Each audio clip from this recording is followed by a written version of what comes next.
Hi guys, Pickbeard here.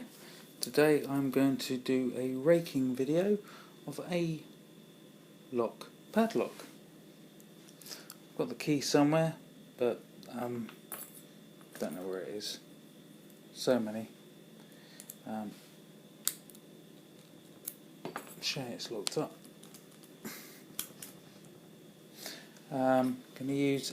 Today I'm going to use a Soho pick. Great little pick. Does come, I bought them as a pair. You've got this one here, and you've got this one here.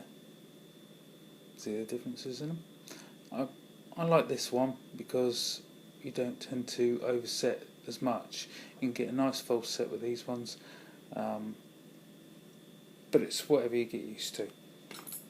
So anyway, gonna go bottom of the keyway in this little lock clock.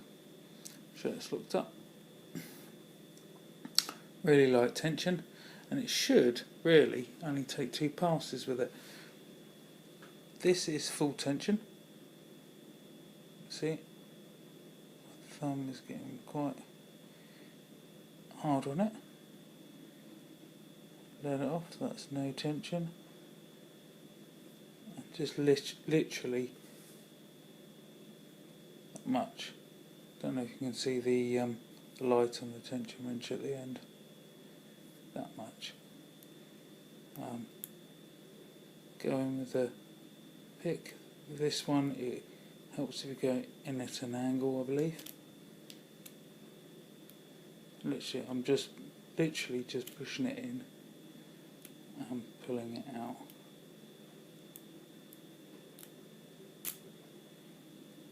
Literally pushing it in. None of this waggling it about, going absolutely garrity with it. I think I've over tensioned it doing this, but I'm trying to show you. But let me go with the shorter end on this. Might actually see. Try and keep my hands still.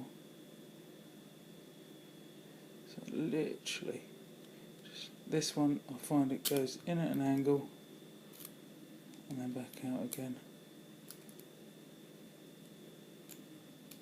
and then there goes the tension wrench. There you go, picked open. So if you get a chance to get hold of some Sohos, really I would. Like the bow guitars and everything else that's very, very similar. Some of these rakes are actually really, really good, and they do produce really good results really, really fast. If you're into sort of speed picking or anything like that, I would say give them a go. They're not expensive, they're not over the top, not like some 10, 12 pick sets you can buy. They can be anything under $20, €20, £20. So definitely give them a go. Anyway, the padlock, picked open. Thanks for watching, guys. Pickbeard out.